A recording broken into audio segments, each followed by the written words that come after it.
Hello, hello, hello, hello, hello, hello, hello, hello. How's it going, people? Welcome to stream. Welcome, welcome, welcome, welcome, welcome. May is here. The 1st of May. The season, in all ways, shapes, and forms, is pretty much almost over. Almost over. But it doesn't mean that everything surrounding Arsenal stops there. Let's be real. Everything is going all over the place. We're gonna today talk about some weird stuff, I'm not gonna lie. We're gonna talk about some transfer rumors here or there, obviously. Not regarding per Arsenal per se, but some will be touching up on Arsenal. There will be some market opportunities, as Mikel Arteta likes to refer them to. Hopefully, maybe we can actually get some market opportunities for a change. There have been some messages by Arsenal players before the second leg against PSG. We're gonna talk about that, and of course, we're gonna talk about Arsenal in general because we cannot escape the reality. Because this season, if you haven't noticed, is massive, massive, massive pain, and it is showing quite a bit of worrying signs for the future in terms of next season, in terms of the summer, and in terms of many, many things that Arsenal still need to do to make the team competitive in all ways, shapes, or forms in all the competitions we play. Because every single season we are in 4 competitions and somehow we win none. And this manager, unfortunately, can focus only on one of them. He cannot basically multitask. That's how it feels like. So we're gonna talk about all that, other bits and bobs here or there. And obviously, at the same time, there are happening Premier League games, there will be Europa League, and there is going to be also Conference League. So we're gonna look at that in a on occasion as well, just to see the results.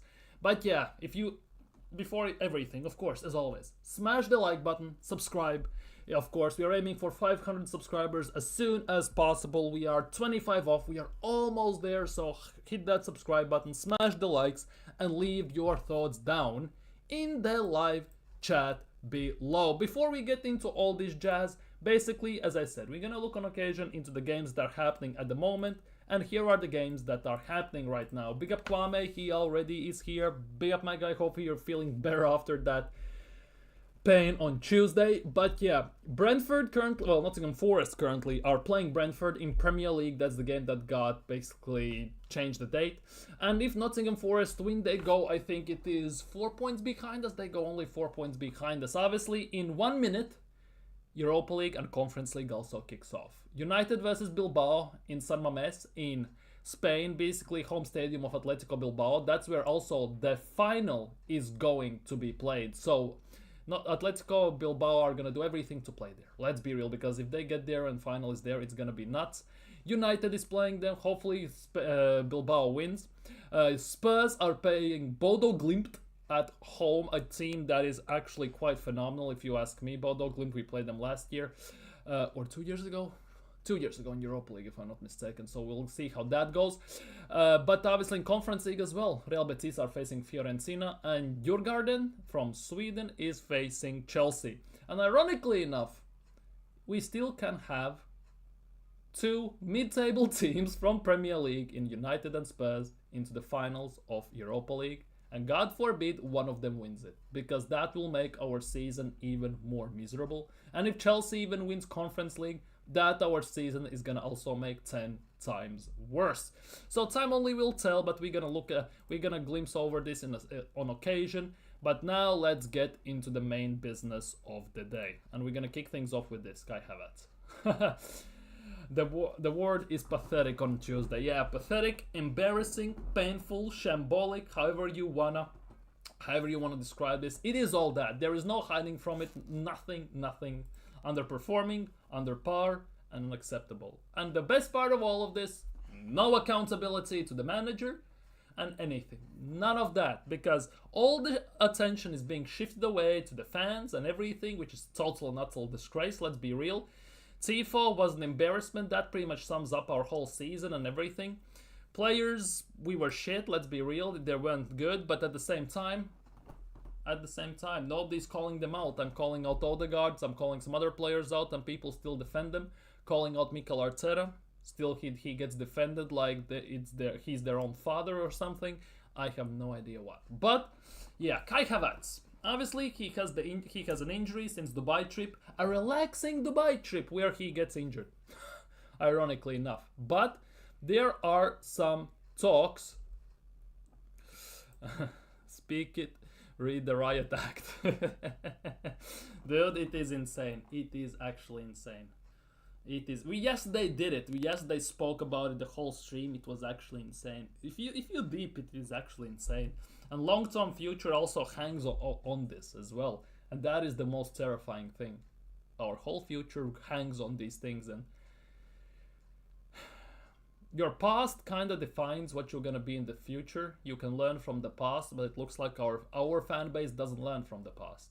Because the past our fan base should be learning from is back 20 years ago. The Invincibles, the Doubles, Wenger, George Graham, and all those guys, all those managers and all those achievements. But what they are learning from is mediocrity and PR by the Arsenal media. Yeah, absolutely shameful to lose at home in that manner. Exactly. We are lucky it's only 1-0 and we still are within a shot to maybe pull something off at Paris. That is the biggest thing. That is the only positive we can take away from that. Genuinely. It is only hope that we are only 1 goal behind. Because let's be real, Martinelli save by Donnarumma, okay, cool. Save by Trossard misses chance, okay, we could have even drawn the game. But let's be real, Barcola misses a far corner. Ramos hits the crossbar and everything. There were some saves Raya had to make. So arguably we could have been 2-3 nothing down. And let's be real, if it's 2-3 nothing down and we go to their place, their stadium, it's done and dusted already. We are lucky that here we are only 1 goal behind. And we all saw the tifo that Arsenal made. Total and utter embarrassment. Basically sums up our whole season and what state club is at the moment. Also, they basically denied the ability for the fan base, who gathered about £15,000 to bring their own tifo and everything. And their own tifo, they shut it down because they had something else in plans, and they put that up. Absolute disgrace. And let's be real, in Paris they also gonna put up a tifo. They're gonna put up images, there will be fireworks, and they will put us to shame to the maximum extent. We'll be lucky if some of our players, i.e. Odegaard and stuff like that, don't shit their pants when they walk out in that stadium. We're gonna be lucky. Wenger wouldn't stand for that. Exactly, Wenger wouldn't, 100%. George Graham wouldn't. Captains at the time, like Tony Adams, Patrick Vieira, and those, they would slap everyone around in the dressing room at halftime after those type of performances and after the game. These guys, they don't care. By the looks of things, they genuinely don't care. They laugh it off, shake the hands, change the shirts, dance around and everything. Yeah, it could have been worse. But yeah, anyways, back into matters at hand. Kai Havertz. Injured and everything. There are some talks that if we make to the finals, he could be back. And let's be real, there could be a potential that he gets shoehorned into a team. If that happens, we already can count our blessings that we are dusted. But let's not talk about that. There are reports by John Cross and others, right, that Kai Havertz could move back into the midfield next season with the arrival of a new number 9. Has this club, this goddamn manager, wannabe manager, learned nothing from the past experiences? Havertz in midfield. What are you on about? We saw 2 days ago that Rice, in Arsenal's system, how Arteta wants to play, per se, is not a 6. He is designed to be an 8 in that system. So this basically means that if Havertz goes into that 8 role, Declan Rice has to go into a 6.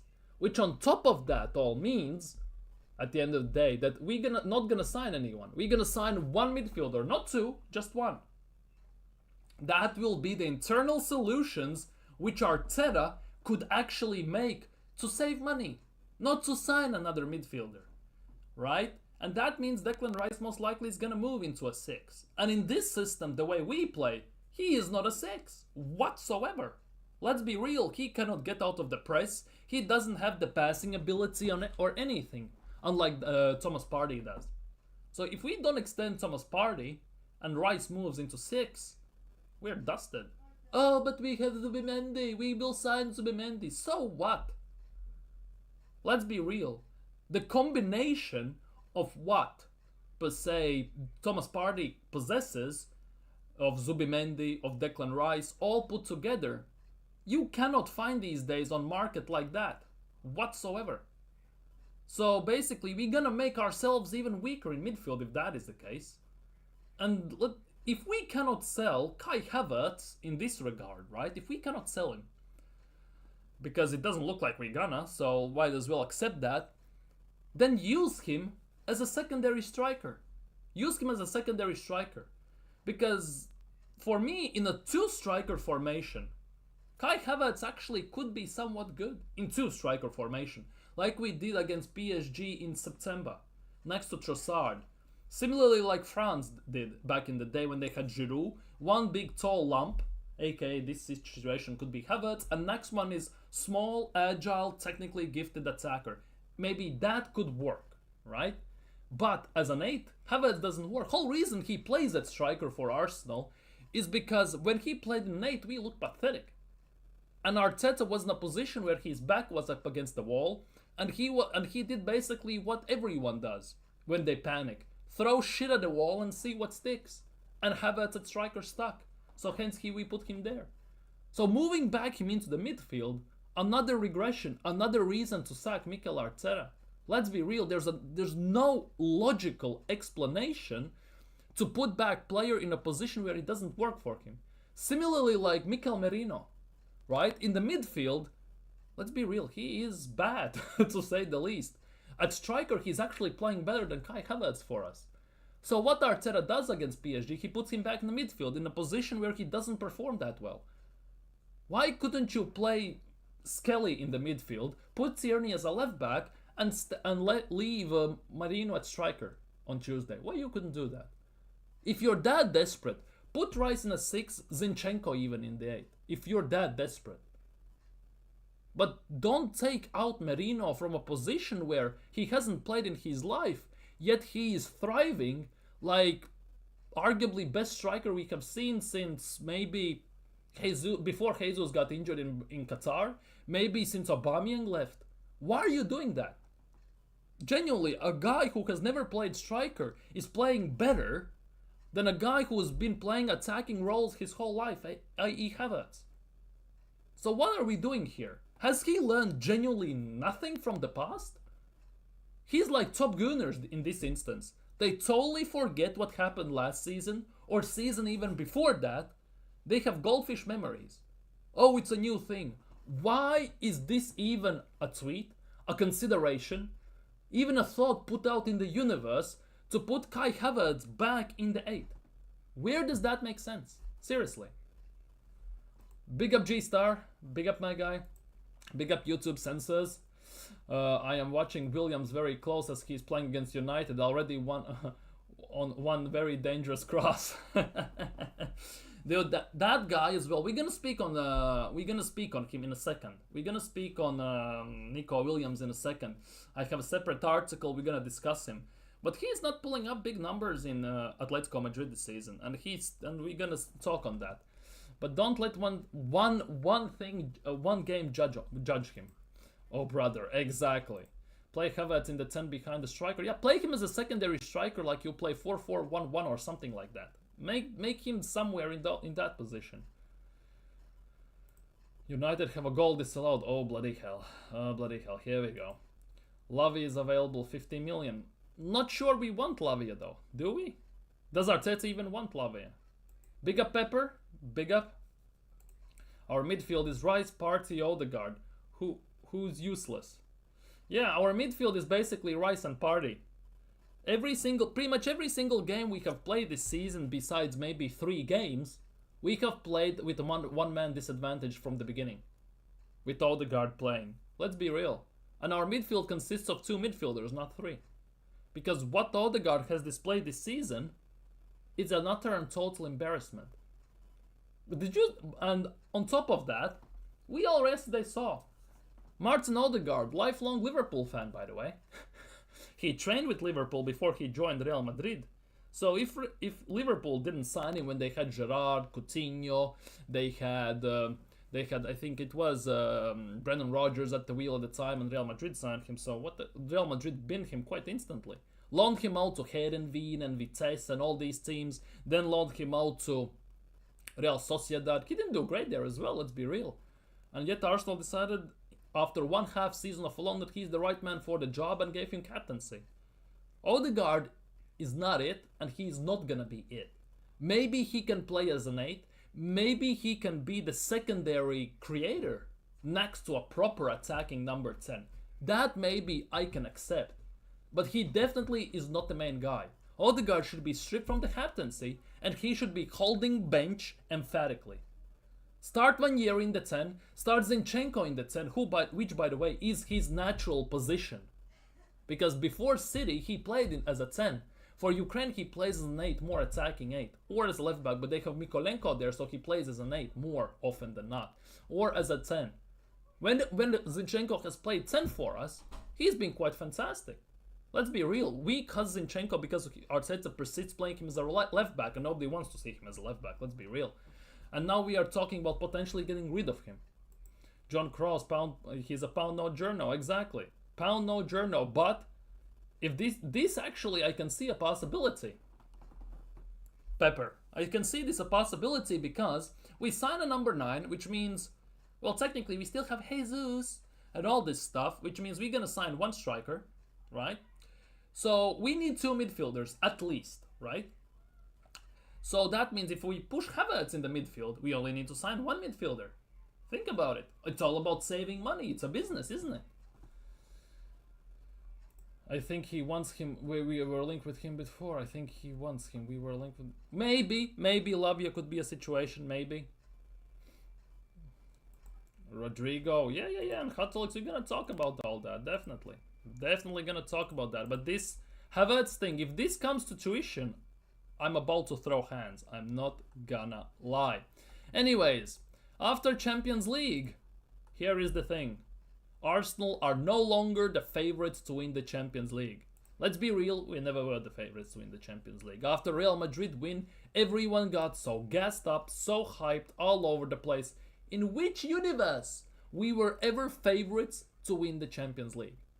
We have no business to be the favorites. We have never done it before. We barely can get to semi-finals, quarter-finals. We have been to final. We have been to semi-final 3 times. We have never won it. So what business for us is to have being the favorites? Like, serious talk. Like, what are we doing here? I watched Barcelona Inter Milan last night, thinking that Arsenal are not the level of either of the teams, but we are so close, and I can taste that Joker is the player I really want. I totally understand this. Let's be real. We are about 2-3 signings away to properly going for it. Because we need a striker, we need a creative midfielder, besides Odegaard. And if you exclude Odegaard, we need 2 creative midfielders. We need those 2 positions ASAP. And then we need a left winger as well. We need all 3 of those to be quite dangerous. If this happens, someone needs to crowdfund an Arteta out protest. Definitely. How about making a banner instead of Mikel Arteta is the best looking Spaniard we know with Arteta out? About those things. It isn't a surprise that we aren't the favorites of Champions League. Yeah, it sounds surprising, isn't it? Let's be real. I would say, for me personally, Inter Milan are the favorites. Then comes Barcelona, and then comes PSG. And between PSG and Barcelona, it is very, very close. Very, very close. We'll see how that goes. Arsenal, for me, have not been the favorites whatsoever. Ever. Anyways, speaking of Champions League, our players have spoken. Let's see what they have said.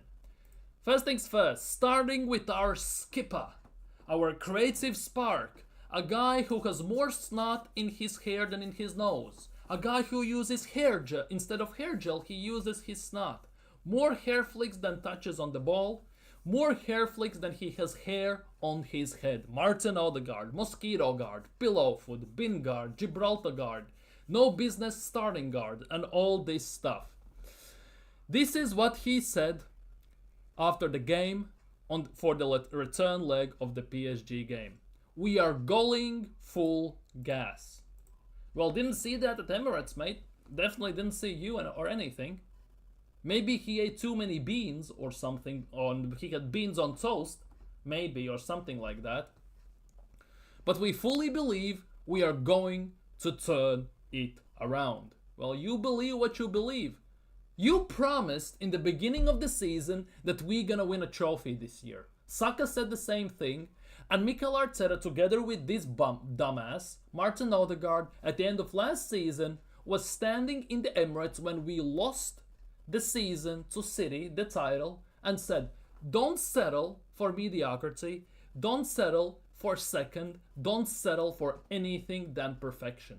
Well, we are here not settling, yet we get called toxic and negative. When you are an everyone's manager, best looking Spaniard in the world, with hair gel, maybe it's basically Odegaard's snot in Mikel Arteta's hair, who knows, but said that you don't settle for nothing more than the first.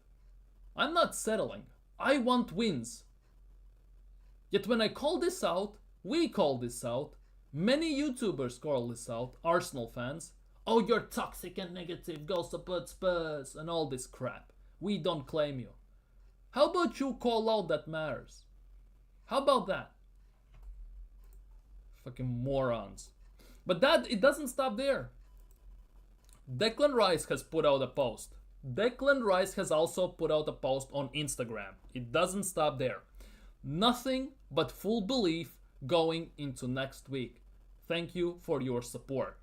He also thinks we can turn this around. But it also doesn't stop there. Bear with me here.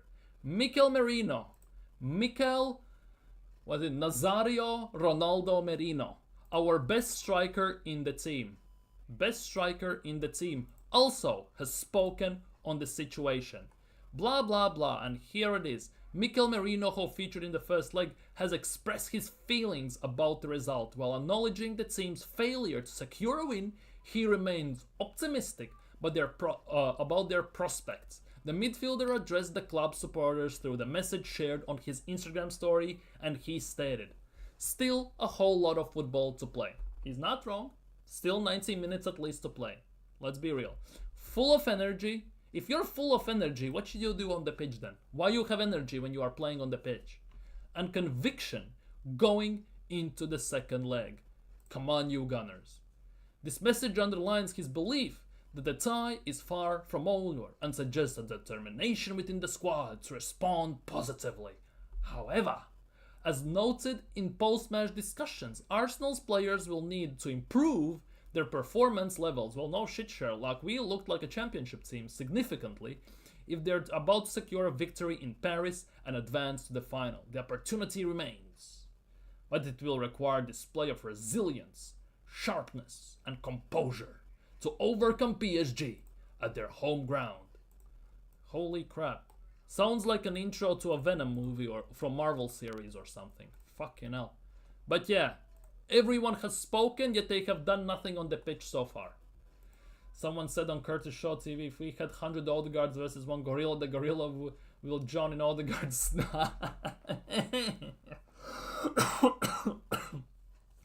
Yeah, probably. Maybe the Gorilla will get dazed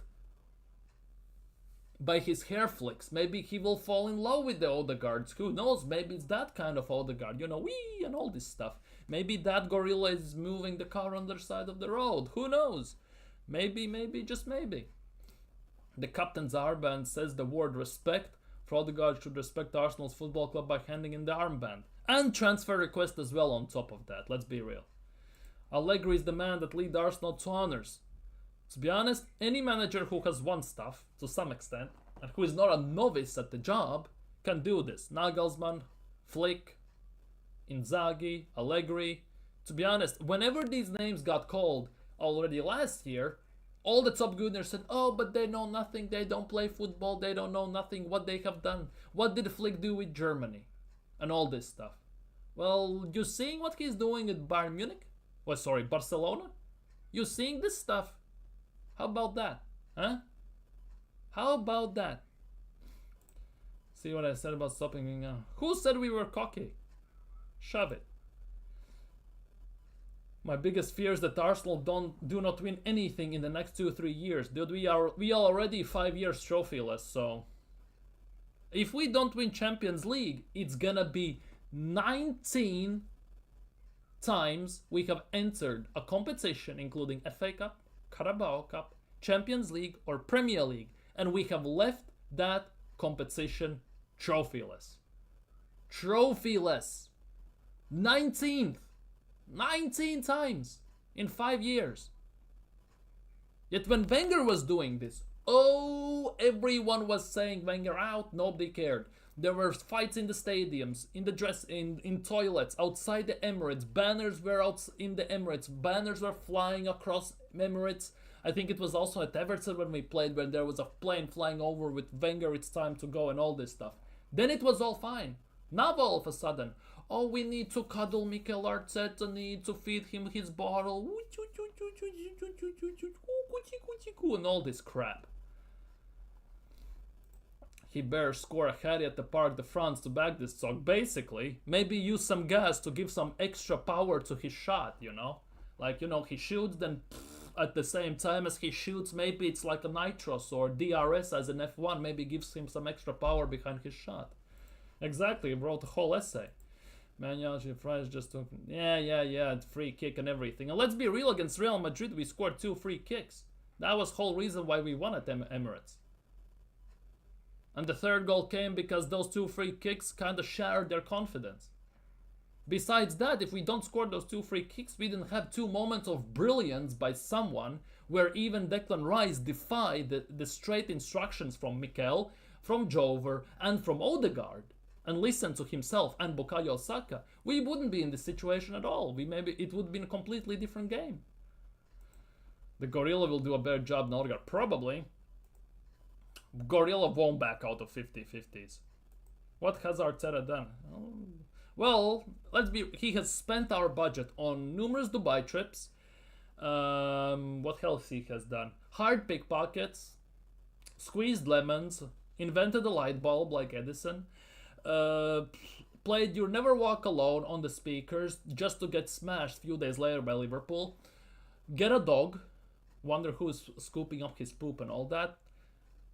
Win the dog, by the way, probably will have grandchildren by the time we actually win something, you know, and all this stuff.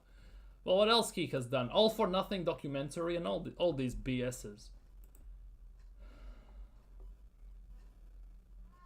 Yeah, 2nd place. And to be honest, we might not even win the 2nd place. We might not even get 2nd place this season. Don't forget that. It's not even rang and done. 4 games still to go. We might not get even 2nd. Yeah, we are regressing massively. Even the monkey can give our squad. Dude, they definitely would.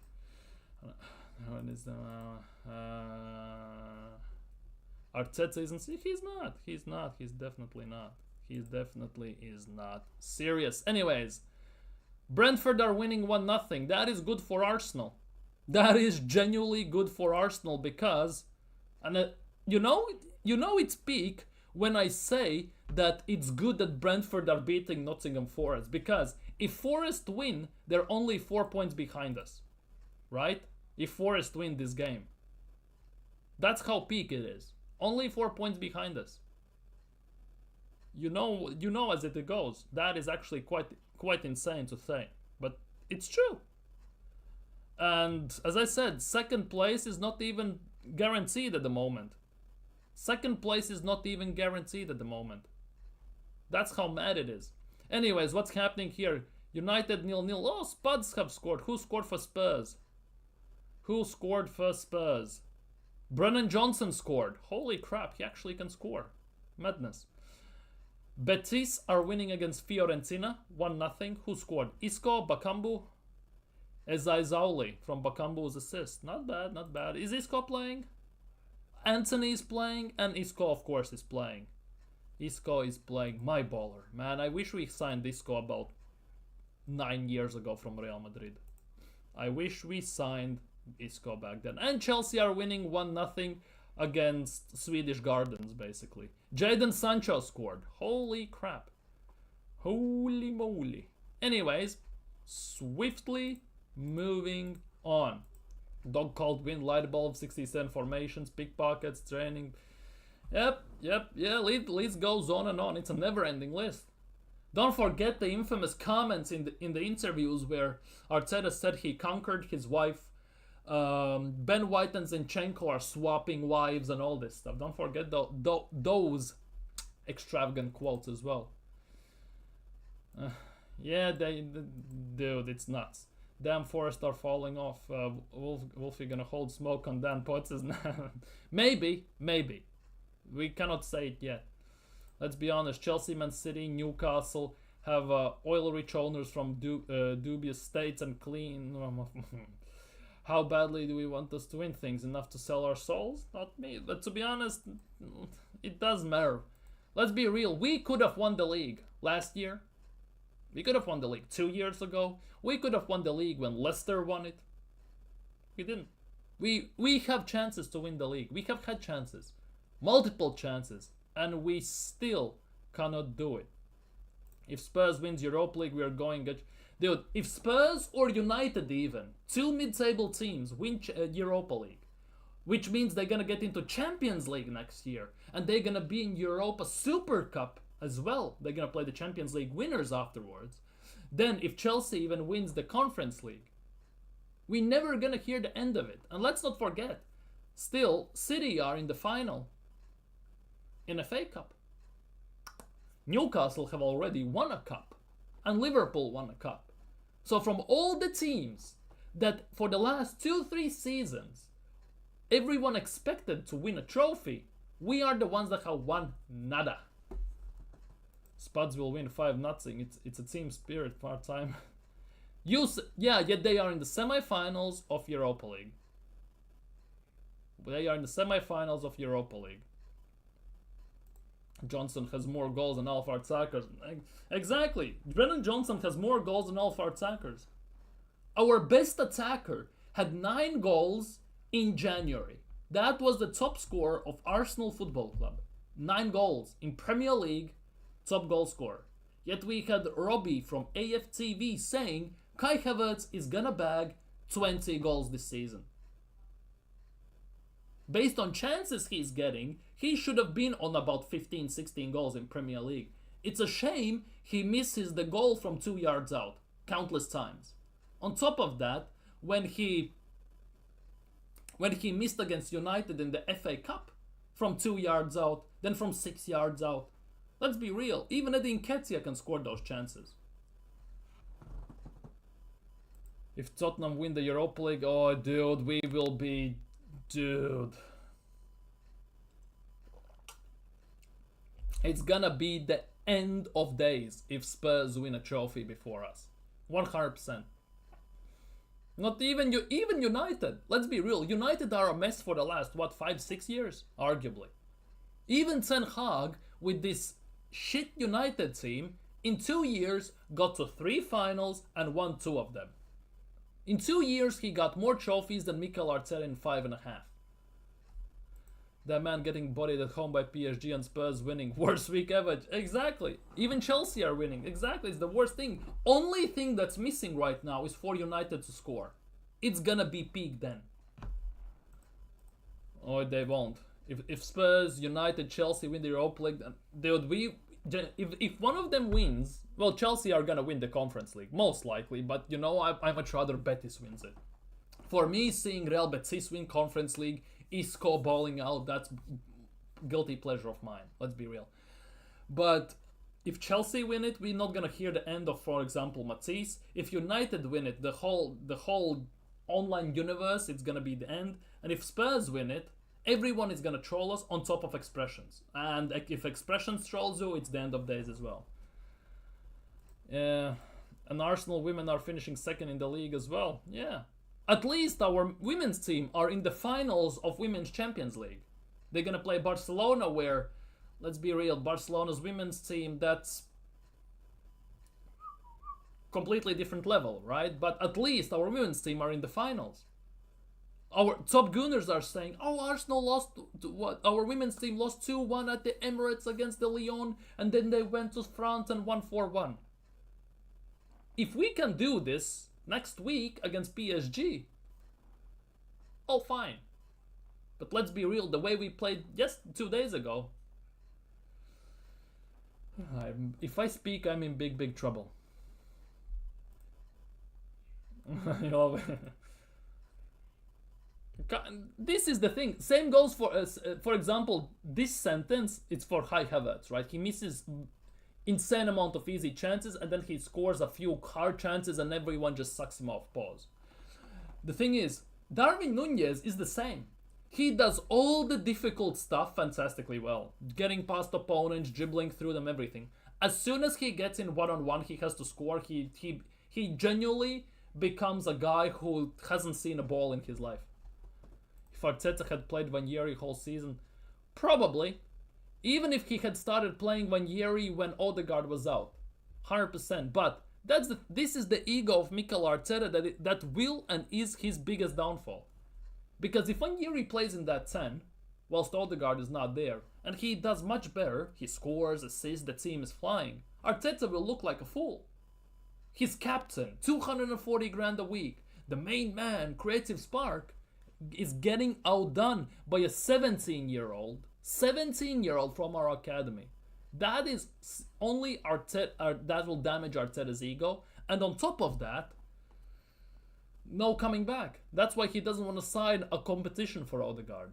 But let's face it, if Odegaard gets benched against PSG, that would send a message throughout the whole team instantly. Because he dealt like that with Aubameyang, Guendouzi, Lacazette, Pepe, all these guys. With Odegaard, rock my baby up a treetop, and all this crap is happening. Basically cuddling him like a little boy. Just sick and tired of this. Genuinely sick and tired of this to the maximum extent. And why is my internet going nuts? They won it, haven't won the league in 21 years and counting. Exactly, we haven't won league what it feels like ever. I think Betis beat Chelsea. I hope so. I would love to see Real Betis win it. Genuinely would love to see it. Expressions already trolled us before PSG. It was, yeah, it was. Exactly. Good luck to our women's team, because playing against Barcelona, that's with women's team, that is complete and utter madness, to say the least. Complete, to say the least. I was going to say that when Yeri is only 17, then I remember 17-year-old Yamal's perform. Exactly. That is the thing. Oh, but give him time and all this stuff. But if you're good enough, you're old enough. Let's be real. We get bodied by Douai doing Kvaratskhelia and Bear. Dude, if we only could have signed someone, I'd sack Arteta and give it sluggers till the end of the season. To be honest, if it was possible, I'd take Rousseau at striker, Chloe Kelly on the left wing, Caldente in the midfield. I would take all of them. Let's be real. 1-0 to United. Oh, you gotta be fucking kidding me. It actually is. 1-0 to Manchester United. Casemiro scored. Oh my god. Oh.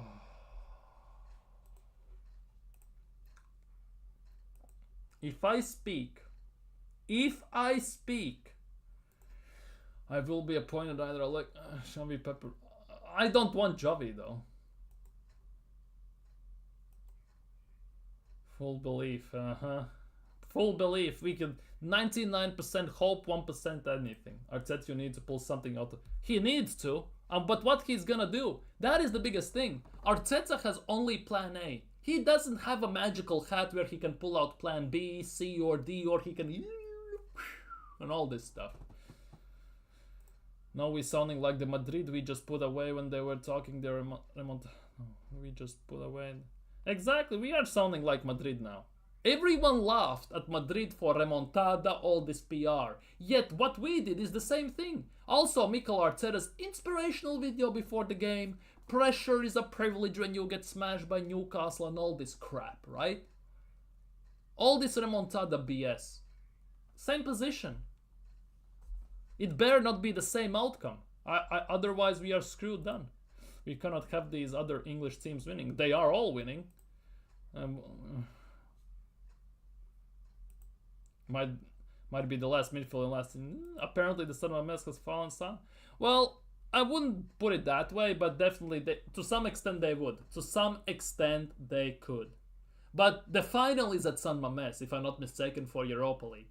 So, 100% Athletic Bilbao will do everything to win this game, win at Old Trafford, and get to the finals. Because they would love to play the finals at home and win it. I guess the Magic, there's a chance of some winning the Premier League. Even with 10-point deduction, we couldn't do it. That's the mad part. What's so special here? Why Nathan wants Rodrygo? Because Rodrygo is in the title of this video, of this stream, and here it is why.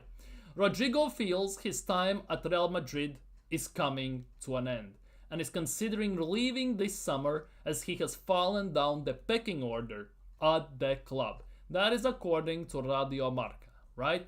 But it doesn't stop there. There is more. According to Fish Eyes, but it is what it is, Real Madrid have set Rodrygo's price tag at 100 million euros, 95 million pounds, basically the same amount as Gyökeres's release clauses last summer, with both Arsenal and City interested in the Brazilian.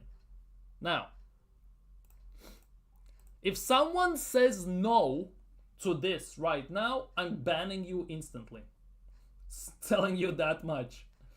Bring Rodrygo, exactly. Nathan is happy and already doing happy dance, doing the stanky leg and everything, just like Odegaard on the pitch, stanky leg and ring around the rosy and all this stuff. 100% Nathan is doing all that. 100 million is cheap. Nathan is at the moment pulling his best, what's-its-face, Odegaard impression at home. I remember back in December when I predicted Liverpool to get 89 points and us getting 75. It might happen, but I'll still that is the biggest thing. It might happen. It might happen. When we were mid-season, right? If we look at our points and our potential points to the end of the season, if we do half and half comparisons, it looked like we're gonna get about 74 to 76 points. We are at that pace, let's be real. Liverpool now currently have the same amount, more points than we could have got. Before even the last game they just won against Spurs, Liverpool had 79 points. That was the maximum amount of points we could have gotten if we won all of the games we have left right now. That's how bad we are with this season. Why bring Rodrygo? Penalty for... Oh, no. Yep, United 2-0. Bruno Fernandes scored. Vivian red card. Bericice gets a yellow. It's all going up in flames. Spurs 2-0 against Bodo Gimps. United 2-0 against Bilbao. It will be... It looks like it could be all English final and Europa League. Already. Betis still 1-0. Chelsea still 1-0. Brentford still 1-0 as well.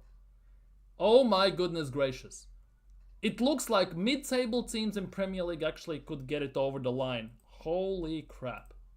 Anyways, Rodrygo, back to the thing at hand. What Rodrygo do? Rodrygo finally getting to play a left wing. We are gone. That's the thing. Rodrygo by default is a left winger, not a right winger. Ironically enough for Real Madrid, all of their attackers are left wingers. Vini is a left winger. Rodrygo is a left winger, by the way. And if you ask me, Mbappe as well is a left winger. He's not out and out striker as you would expect. He's more dangerous from the wing. So they have 3 left wingers up top. And obviously someone is going to fall short.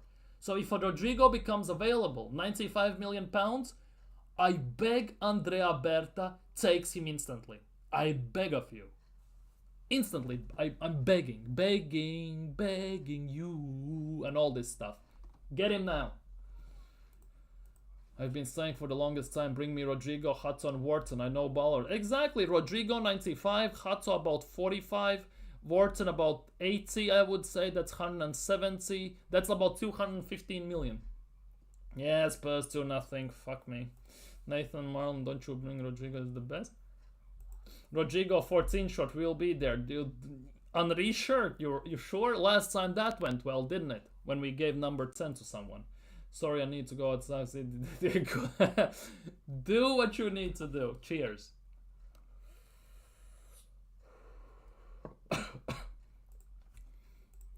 Spurs versus United, game where we'll be all laughing and crying at the same time. Exactly. That Spurs versus United, that is the worst final in Europa League you can imagine as an Arsenal fan. Because Arsenal fans are such a deluded fan base that they were laughing at both of those teams throughout the whole season when Ange loses games, when Amorim comes in and loses games doing their Amorim jobs and all this stuff. They could actually win a trophy. And again, in one season, Amorim is getting half a season, by the way. They could well, Ange wins 2 seasons, but could win more trophies than Mikel Arteta has done in 5.5 years. Make it make sense. I am all for this. I totally get this. 150 for Rodrygo, never for Isak. I'm fully on board with this, by the way. It hurts me too. Spurs and Chelsea both leading. Dude, it looks like English teams could win all the cups besides Champions League, by the way. Besides Champions League. In this picture, yes. In this picture, he looks a bit like Eddie Nketiah, 100%. Yeah. Oh, the ball, man. Nathan, not really. Rodrygo baller. Wait, Kwame, you don't want Rodrygo, really? Don't tell me you're solely basing him off the Real Madrid games and the fact that he gets played out of position the whole time. Don't tell me you have forgotten the 2 clutch goals he scored last year in Champions League to beat Man City, when he has gone over the line, especially last year when they won almost everything. I'm saying, I'm not banning Kwame. He's a G. He's been an Arsenal fan for longer than me. Genuinely, he's been he's told on stream for 40 years, something, 45? I know there's a 5 in there, if I'm not mistaken. Let's be honest, the Europa League is very poor this season. Yeah, the Europa League is very poor this season. Remember when we were in Europa League and we got done over by Villarreal, by Unai Emery, who played Juan Foyth, Spurs reject as a right back, Coquelin was playing right wing or some shit like that. Then they go to finals, they beat United, get into Champions League, almost relegated Liverpool in semi-finals of Champions League the next year. Dude, Europa League is not as strong as it used to be because basically Champions League teams don't drop into it anymore as they used to. I like that, to be honest, to some extent. Yes, quality in that regard has dropped. But if you want to tell me that in Europa League, Bilbao, United, Spurs are not strong teams, and Bodo Glimt in the last 4 years have been so successful in Conference League and Europa League, it's actually insane. That team is nothing more than nothing less than spectacular what they have achieved. Remember how they relegated Rome and everything? They have been phenomenal, to say the least. They have been phenomenal. I would spend 200 is a bit too much. Time for Kwame to consider his action. Curtis Shaw style. Go watch a 4 minute clip and everything. Rodrygo on our left wing would be immense. So much better than Martinelli. Oh, 100%. Better finisher, better dribbler, more direct, more attacking. 100%. Especially if we drop this tracking back shit. Don't wait, bro. Chef Rodrygo. I'm not banning Kwame, calm down. Kwame is a G, exactly. I'm not banning Kwame. Everyone is entitled to their opinions. He doesn't want him. I want, he doesn't. There are players I want and he doesn't 100%. I'm not gonna ban people for that. Rodrygo, left wing, Saka, right wing, who would stop us? Well, Mikel Arteta is still at the wheel, so don't consider that. Nathan, my apology for... Nellin... You are making me feel so bad about Arsenal. I'm QPR, you know. Good luck with that as well, QPR. Remember when QPR actually were somewhat decent? Remember Adel Taarabt at QPR? Oh, those days of proper street ballers in football. I would rather we get Mitoma than Rodrygo, but I'm not saying no to Rodrygo. I get that, but for me, Mitoma is not it. Personally, Mitoma is decent to some extent. But for me, Mitoma is just not it. All the PhDs in dribbling and all this stuff, Mitoma is like Trossard, basically, to some extent. Mitoma gives me Trossard vibes. And that for me is a big, big worry. Madrid can't afford Huijsen, that's why the links have died. They need. Madrid cannot afford anyone. Like, that's never not going to happen, let's be real. Real Madrid have the money. There definitely there is something different going. Madrid, to be honest, need about 3 defenders as well. They need to replace Militao. They want to sell Tchouameni. They need to replace Alaba, and they need a new right back in Trent they potentially will get. So they need quite a few. Mitoma, he's pushing 30. For me, Mitoma is not it. To be honest, pushing 30. Age is just a number, let's be real. To some extent. I want Kuban, must be on. Yeah, you are on your own there. Definitely you are on own there. 100%. He's very weak as well. On the ball, at least. He's not that strong as people maybe want to think. Chelsea 2-0. Oh, this is going really well for Arsenal, isn't it? Every single Arsenal main rival are winning games in semi-finals where Arsenal basically stunk out the gaff. At home, by the way, against PSG. And only joke, Rodrygo's...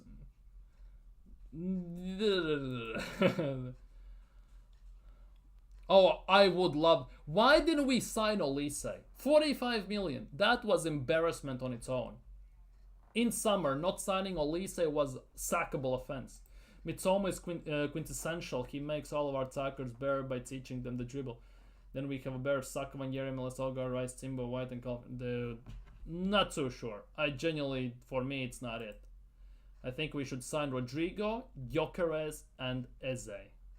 That's what? 170, 250. That's 230. I can work with. But again, this kind of means we still need to sign a number 6, don't we? That is for me another issue here. Everybody wins, but Arsenal, but PSG would win the Europa League with blind. Oh, that's 100%. That's 100%. PSG with blindfolds on. The thing is, see, you say PSG would win Europa League with blindfolds on. The real question is, could Arsenal do it? And then I have to say, I don't think so. That is the biggest thing when I can say about Arsenal. That's why I'm very worried about this long-term Arsenal at the moment, especially under Mikel Arteta. Every goal that the rival scores is pushing dagger into Arsenal. See, 3-0 United, by the way, if you didn't notice. United 3-0, 2-0 Spurs, Chelsea 2-0, Betis 1-0, and Brentford still are winning. Low-key, I'm not gonna lie, I want Nottingham Forest to score 2 goals right about now. Kid you not, I kind of want it to happen. See, Nathan doesn't want Eze. I get that as well. The thing about Eze is he has about 60 million release clauses. Biggest question about that is, you can pay those release clauses 3 years in installments. And we all know that Arsenal love an installment, so there could be something to it. You know why Brighton always have this stock on attacking players that everyone wants to sign? Because Mitoma... Oh, definitely not. Might be on my own this, but Cherky, Sunset, Lukman, Retegui, Ruiz, Ben. You are not alone on this. I would love for us to sign Sunset, to sign Baena, to sign Ruiz. If it's Fabian Ruiz from PSG, 100%. I wanted him instead of Merino. And Lukman as well. I would like to sign for Cherky as well. I wouldn't mind. It's just a question of how we would play football with him. That is the only thing. Because we all know how Mikel Arteta wants to play. Otherwise, yeah, Retegui for me is a hit and miss. He has a breakout season he's having currently, and I need to see more of him. That is for me, it's all over. Pepper has given up. Pepper has given up. Pepper has given up. Hato links, we're gonna get to it in a second. Nathan can't be that bad, is it? Yeah, Mitoma. I would love Wirtz, 100%. Bruno Fernandes, a proper 10. See, Bruno Fernandes, as much as people cuss him out, even Arsenal fans, I don't like Bruno Fernandes, personally. But that's more as a player, how he bitches and moan over every decision. But credit where credit is due, he's doing what proper captain does. He leads by example by scoring goals. Odegaard could just dream of that. Personally, Baleba, Gume, Chouameni, or Camavinga, Casado, or Barrios. For me, it's Camavinga 100%. Man, you ain't letting us have Bruno for us to cook. Definitely not. So many players would be dynamite. That's the biggest thing. There are so many players Arsenal could sign, and if used properly, Mikel Arteta, if used properly, Arsenal would ball out. But obviously there is no, Arsenal don't do it. You know, Everyone knows what I say about Arsenal. If it makes sense, Arsenal won't do it. But Musiala bird though, I mess words, but Musiala is different breed. It depends how you want to play. For me, the way we play, I think Vert is more useful in this system how Arsenal wants to play. More specifically, how Mikel Arteta wants to play, not Arsenal wants to play. If we got a different manager and different style, then I would reconsider maybe Musiala, 100%. There's no denying that Musiala would be good in this team even now, but the way we want to play, somehow Wirtz feels better to some extent. Although with the ability of Musiala dribble and his burst of pace from the first touch inside spaces, in the way we get pressed in when opponent parks the bus near their own box, on that premises, I also can see Musiala working quite fantastically well. Raya, Simba, Saliba, Gabriel, Miles, Lewis, Skelly. Rice, Party, Odegaard, Saka, Gyökeres, Eze. Why is Odegaard still there? Weh. Otherwise, I can see it. Definitely, I can see it. One thing. People asking about Hato. Here it is. Arsenal are joined by Liverpool. Liverpool want Hato now as well, monitoring the situation of Joral Hato ahead of summer transfer window. While it's one to watch, there is concern from Arsenal about what it would mean for Miles Lewis Skelly. So basically what they're saying, it might not happen to some extent. Why we are worried about this? Why teams all of a sudden are afraid to have competition in the team for players? Why all of a sudden this is? Not to mention the fact that Skelly by default is a midfielder. So why the fuck we are concerned about a left back all of a sudden? Yes, he's doing well for half a year in that left back spot, but defensively, as good as he has done, he still lacks quite a bit defensively specifically. So signing Hato and putting Skelly in his natural midfield position, it makes a lot of sense, let's be real. And if Hato then gets injured, God forbid if we sign him and all that, put Skelly there. We have an option, but anyways. Why all of a sudden PR is getting pushed that it's bad to have competition for players, 2 players per position, so basically they elevate each other and push themselves to another level? Why all this PR all of a sudden is getting pushed for this? It makes genuinely zero sense. Why do you need one player who's very good, another one shit, so the good player can feel kind of safe about his role? That's one of the worst things you can have. The worst thing is that you become complacent about your position and you realize that, well, if I don't perform well, I always have the next game. I'm still gonna start anyways. In Odegaard's case, I'm still the captain and all this crap. If I'm shit at my work, I'm gonna get fired. I have nothing. They're gonna tell me once that I'm performing badly. They might tell me twice. And if I still perform like shit, I'm fired. They gotta find someone else. Like, let's be real. I thought the tifo we had with PSG was extremely poor. The club turned down the design by the supporters club and produced that rubbish. Tifo are supposed to show passion of the supporters. Exactly. And it only showed how pathetic we are. Club basically made us a laughing stock. Everyone's laughing at us. Let's see what tifo PSG puts out next week. Definitely it's gonna be embarrassing for Arsenal. Get Hato, please, Berta. I beg, please, get us Hato. Skelly's a DM. Exactly. Yeah, Odegaard is Arteta's favorite. It's like his adopted child, pretty much. Rodrygo, Gyökeres, Sudakov. Interesting. Haven't heard that name since January. Zubimendi, Ederson, Hato, Aina. 10 out of 10 window. That's what 100, about 70, 170, 200, 251, 320, 370. Free. You just described almost a window of nearly 400 million, which means Arteta would have spent 1.2 billion. That's what you just did, Nathan. Think about it that way. If we sell properly, actually, then I can see this happening, otherwise I don't. Nah, Hato, left back, Skelly in the midfield. Exactly.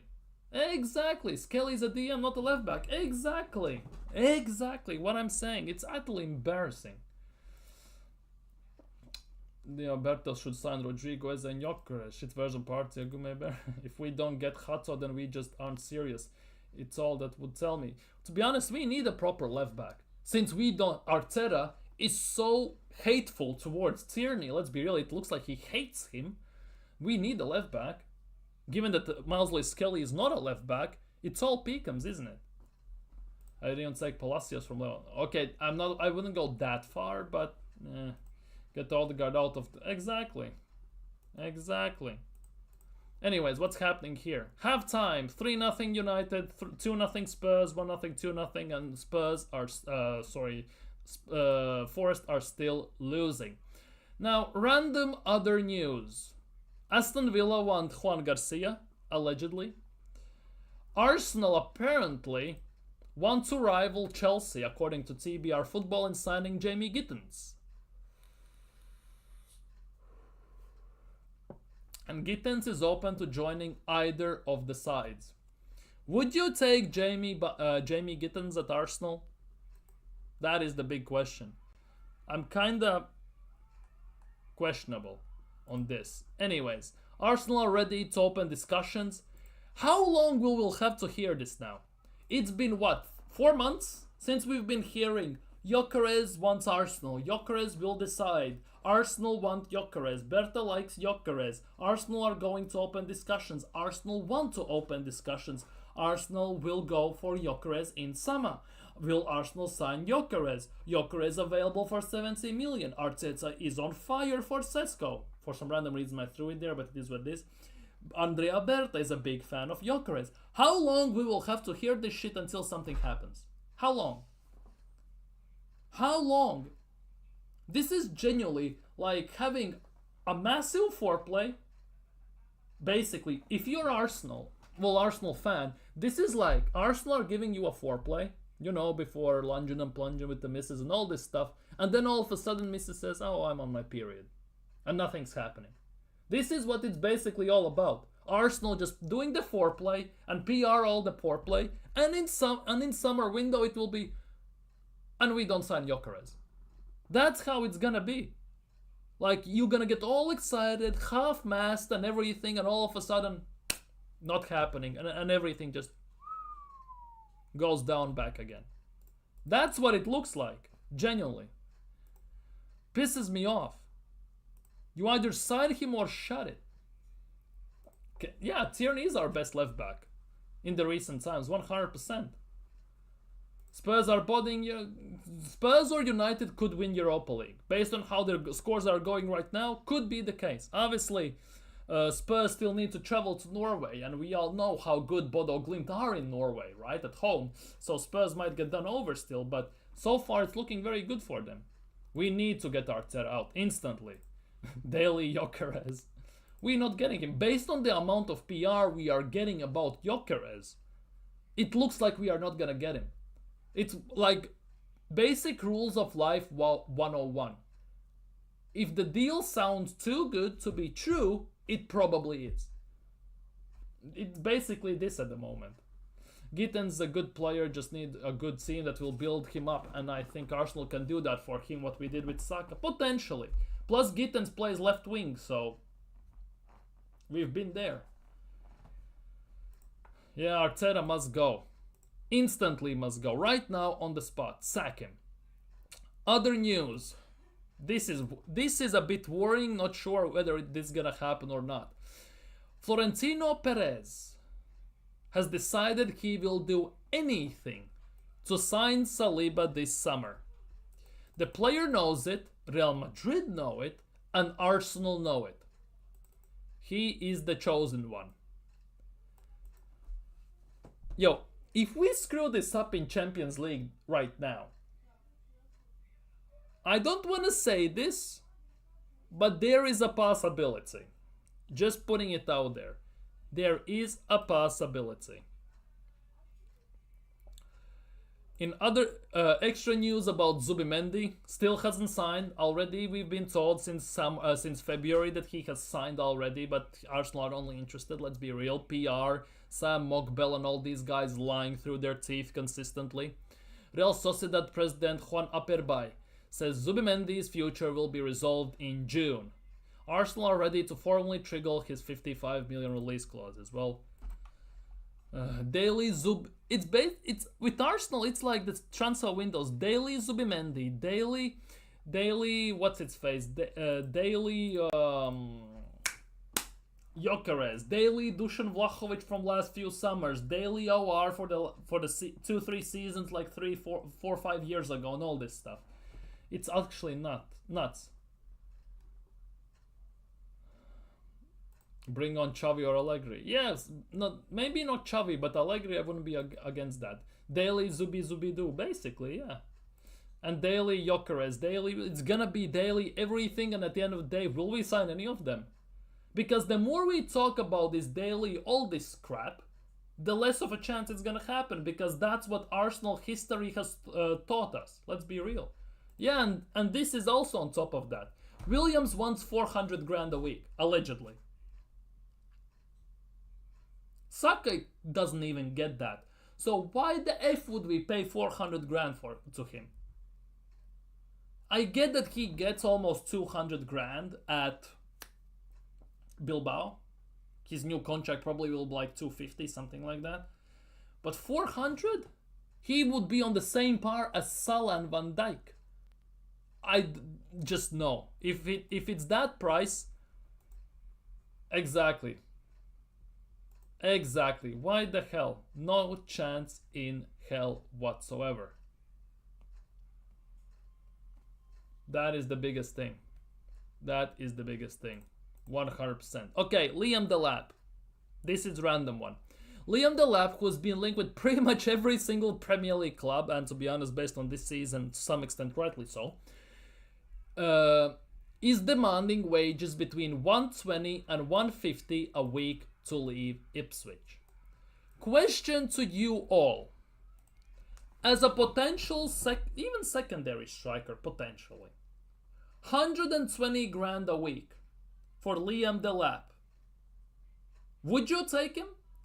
Liam Delap, by the way, if you didn't know, has 30 million release clauses that basically activates when Ipswich is getting relegated.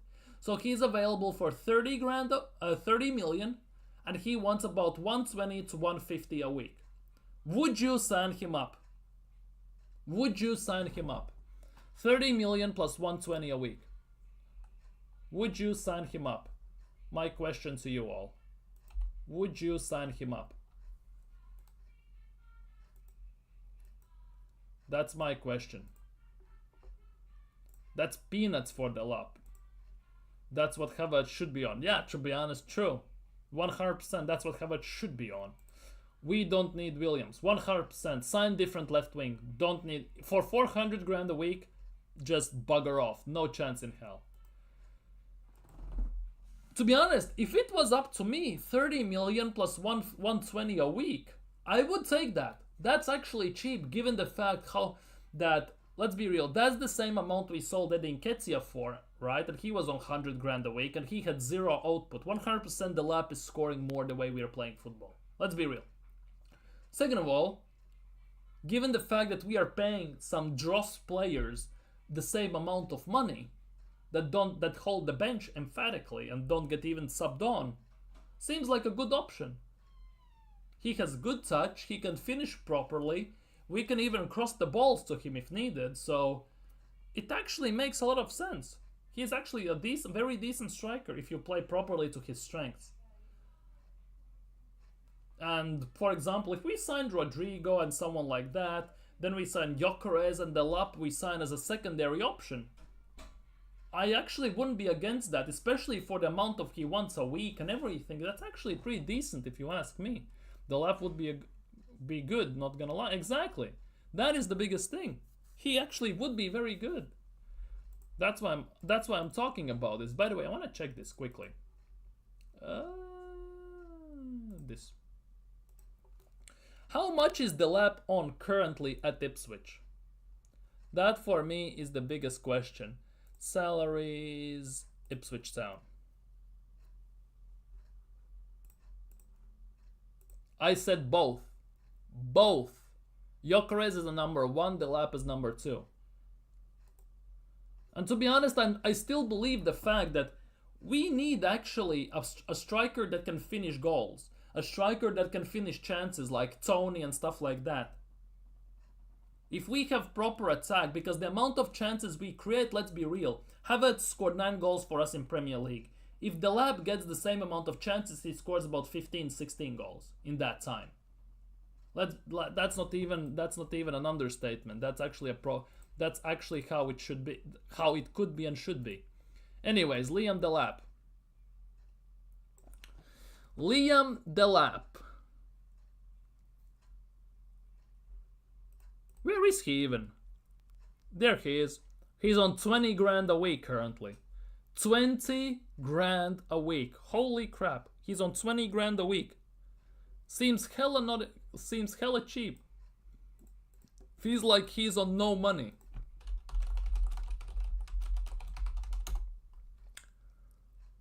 And Premier League top scorers at the moment. Salah, 28.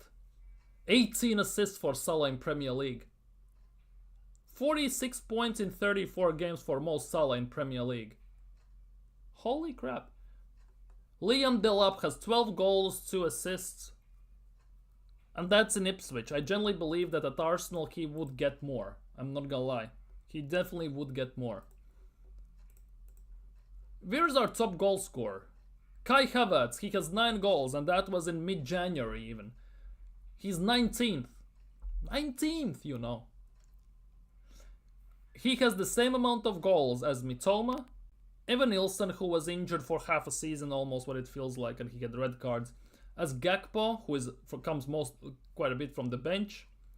Semenyo. Welbeck, by the way. Welbeck at Arsenal would cook about in this team. Same goals as Iwobi, you know. Havertz has the same amount, less points, by the way, than Iwobi. 9 plus 6 and 9 plus 3. James Maddison has same amount of goals. Diaz has 12. Strand Larson, good signing from Celta Vigo to Wolves, by the way. Mateta has 14 goals. Cunha has 15. Watkins 15. Visan Buemo, you know. Those guys are on fire for Brentford. Those are actually some nuts numbers. Top assisters. See? Saka has 10 assists. He had 9 before he got injured. And that was in December. Think about it. He got 9. He was always up there. If Saka doesn't get injured, he actually would be insane. He would some mega stats. Declan Rice has 7. And I think about 6 of them are from corners. Where is Martin Odegaard? Here is Martin Odegaard, 6 assists. He got 2 in the last 2 games. So he has 2 goals and 6 assists. 2 goals and 6 assists. That's our creative spark in 26 games. That's the guy who's our captain and leading the line. He has the same amount of goals and assists as Tottenham Hotspurs, by the way. Right back. Pedro Porro. Where does that make any sense? Big up, Kwame. Have a nice evening. Big up. Where does that make sense? That's actually kind of embarrassing, I'm not gonna lie. 6 assists. Holy crap. Holy crap. If you actually break it down like that, that's actually insane. Brentford 2-0. Oh my goodness gracious. Sade scored and Visa scored from Flecken's assist. See, goalkeeper has an assist. Goalkeeper got an assist for them. Yep, Iwobi is better than Odegaard. Exactly. Iwobi has better stats than Odegaard. Where have you seen that? That's actually kind of nuts if you ask me, to be honest. But yeah. Anyways, so far Brentford 2-0 over Nottingham Forest. United are winning 3-0. Holy crap. Spurs are winning 2-0 against Bodo Glimt. Betis still 1-0. And Chelsea are winning against Swedish Gardens 2-0. Which basically means that the final of Europa League potentially could be 2 English teams. And both of those teams are gonna rip us apart, let's be real. Looks like in Conference League there will be Chelsea in the final. They will have a chance to win it, which means all of the English teams will basically big 6 teams will have won something potentially this season. Well, besides United or Spurs, they at least have a chance there in the final. They potentially could win stuff. Besides Arsenal, if we don't get past PSG. Obviously, there's still game to go. We still have a chance because by some freaking goddamn miracle, it's still only 1-0. We lost only 1-0, which is quite nice, I'm not gonna lie.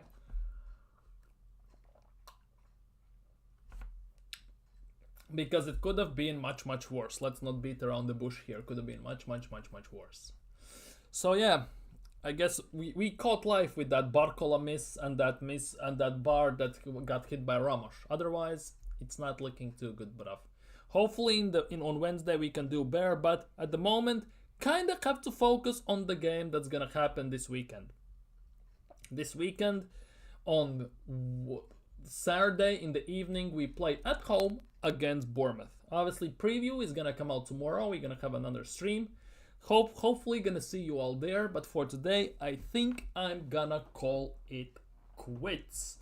So hopefully we sign Rodrygo in the summer, isn't it? Hopefully. But yeah, for today I'm gonna sign out. So if you haven't already, smash the thumbs up, smash the like button, subscribe if you're new around here, and if you haven't already, trying to hit 500 subscribers as quickly as possible. And yeah, leave your thoughts down in comments below. Willock, Smith Rowe, Burden, Odegaard, yeah, who is sold 100%. But yeah, hopefully see you all tomorrow. Take care, have a nice evening, and enjoy football that's happening right now. Well, if you can, because of Arsenal.